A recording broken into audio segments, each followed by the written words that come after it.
Notícia também agora do Supremo Tribunal Federal, que formalizou uma ação penal contra o ex-deputado Eduardo Bolsonaro. Na prática, o filho do ex-presidente Jair Bolsonaro passa então a ser oficialmente réu por coação e obstrução da Justiça. Em novembro do ano passado, a primeira turma do Supremo acatou a denúncia e aí a Procuradoria-Geral da República também fez com que isso acontecesse, né? O relator do caso é o ministro Alexandre de Moraes, que considerou que há provas suficientes para que Eduardo Bolsonaro, que está nos Estados Unidos, e de lá tenha atuado para que tudo isso acontecesse. Então, essas sanções foram aplicadas contra as autoridades brasileiras, as tarifas econômicas, ou seja, tudo aquilo que a gente discutiu muito por aqui, agora então a gente está vendo o que foi formalizado como uma ação penal. Quero ouvir a nossa bancada. E quem foi vítima dessa sanção?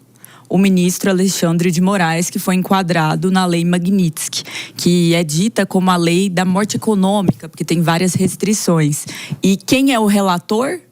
O ministro Alexandre de Moraes. Mais uma vez, aqui nós vemos um exemplo de dificuldade de vermos a imparcialidade quanto um exercício, tendo em vista que ele teria sido a vítima de uma parcela do que é essa coação que eles colocam na conta de Eduardo Bolsonaro, respondendo a uma solicitação da Procuradoria-Geral da República. Com certeza a doutora Priscila vai saber explicar muito mais as nuances jurídicas. Cuidado pra você não ser convocada, hein, para depor.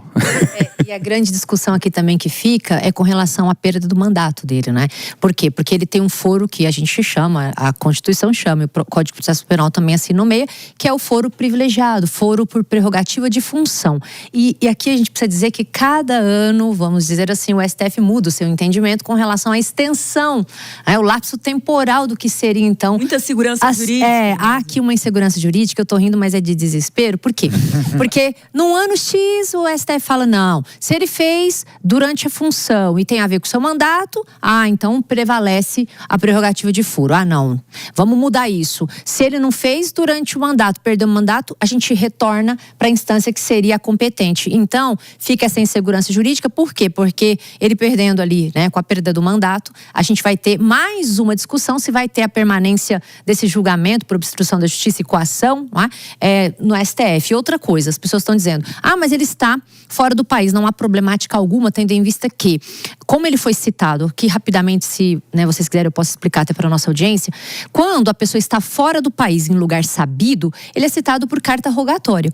Estando em lugar não sabido e fora do país, ele é citado por via ditalícia. Então é como se fosse uma notificação, um conhecimento a respeito da ação de forma presumida, razão pela qual houve aí o recebimento e o processo caminha, porque no processo penal, apenas para finalizar, não há uma presunção do que se diz. Existem outras provas, porque o réu pode nem participar da audiência por causa da não autoincriminação. Não existe uma presunção que ele está fugindo do processo. Nem fugindo, e nem ficam como verdadeiras as coisas que foram ditas dentro do processo, porque ele tem o direito à não autoincriminação, mas ele precisa ter o direito de presença, que é o direito de poder responder a esse processo. Poder se defender, né? Isso. E o que nos preocupa, e eu acho que vale a gente reforçar aqui, que a gente abriu falando disso, é o fato do ministro. Nesse momento, estamos de volta na nossa rede de rádios em todo o Brasil. Estamos falando sobre Eduardo Bolsonaro, agora réu por coação e obstrução, mas tem mais coisa acontecendo por lá nos Estados Unidos, né, Jess? Com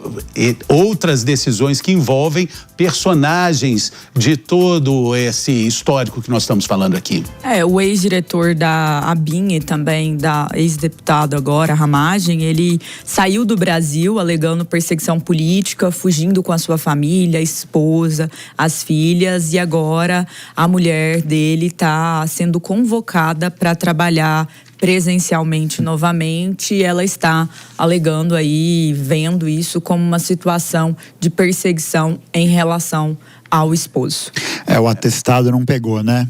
o atestado de ir para o país depois Mas vamos lá, independente de defender ou não um lado aqui, existem vários servidores que trabalham no modelo home office e que estão em situação muito equiparada à dela. A questão que a gente reforça, né, a questão dos pesos e medidas diferentes quando a gente tem personagens que interessam envolvidos. Então, o fato do que a doutora trouxe agora sobre a insegurança jurídica do nosso país, quando a gente tem quase que uma monopolização de certos processos que envolvem eventualmente aqueles que lhes são adversários, né? Como nós trouxemos o caso aqui de um ministro em específico, onde você tem um monoprocesso, você é o relator, você que faz a denúncia, você que conduz as provas. Então o fato é que essa insegurança no nosso país é que incomoda, porque neste caso todos os demais servidores que estão home office, e lembrando, eu não estou defendendo ou acusando a esposa do Ramagem, mas se todos que estão na mesma condição também forem convocados a trabalhar presencial, exatamente, aí eu lavo as minhas mãos. Esse esclarecimento de que ela já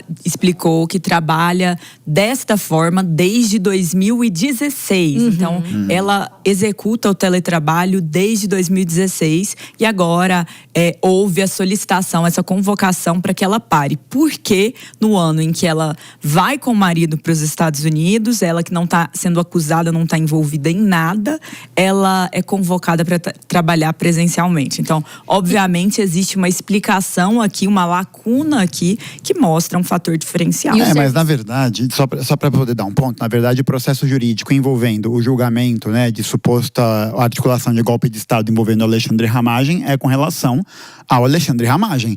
Então, se ele fugiu dos Estados Unidos para os Estados Unidos com em vista de fugir da perseguição política ou o que quer que seja, ainda que ela seja esposa, companheira dele, ela não parte de uma prerrogativa jurídica que garanta que ela possa fazer esse movimento de estar em um outro país, né? É que assim, no direito penal, não quer dizer, eu não preciso fazer a mesma coisa que você para que eu possa estar envolvida dentro de um crime. Então, exemplo, a pessoa pode dar uma facada e eu dar a faca, né? Então, todo aquele que concorre para o crime, não estou dizendo que seja o caso dela, tá? Só para deixar claro. Então, o STF entendeu em bloquear as contas dela porque teria, então, se entendido que ele estava usufruindo, né, das contas dela para poder se valer, já que as dele estariam, né, de alguma forma rechaçadas. Agora, aqui precisa ficar muito claro para a nossa audiência que tem bem uma diferença entre a pessoa começar trabalhando de uma maneira, passar a trabalhar de outra e ter que voltar para a primeira forma. Ela é procuradora-geral, né, do Estado de Roraima e sempre trabalhou assim, e ela deixou bem claro que todo o serviço dela, bem como toda ali da ala que ela trabalha, são feitos online. Então, quando ele pede para retornar, a gente pensa assim que possa ser, e não estou falando da pessoa dela, como qualquer outro funcionário, poderia sim se entender, como é o caso dela, um caso de perseguição, porque veja, há mais de 9 anos, aliás, 9 não, há mais de 10 anos, ela trabalha do mesmo modo, até porque toda a ala dela trabalha assim. Agora, qual o sentido de, do nada, mudar-se para poder presencial? Então, fica esse questionamento de perseguição que eu acho que é válido. Vamos chamar todos de volta, né? E ela também tinha sido autorizada para trabalhar em Brasília, para acompanhar o marido também, né? Uma situação, quando a gente olha, por exemplo, no caso da Magnitsky, a Magnitsky foi aplicada no ministro Alexandre de Moraes e depois aplicaram também na esposa dele para falar que ele estava usufruindo ali via cartões dela. Isso, na minha opinião, isso é um absurdo. Tal como é um absurdo você bloquear ou ter uma ação sobre a esposa do Ramagem, sendo que o investigado, quem estão olhando é ele. Então, assim, são parâmetros, e na época, a ala que agora está defendendo isso, criticou o enquadramento também da dona Viviane ali, que é, na minha visão, um absurdo. Mas se é um absurdo para ela, não deveria ser em outros casos também? Bom, o fato é o seguinte, que a notícia está lá na redação com ela, Danúbia Braga.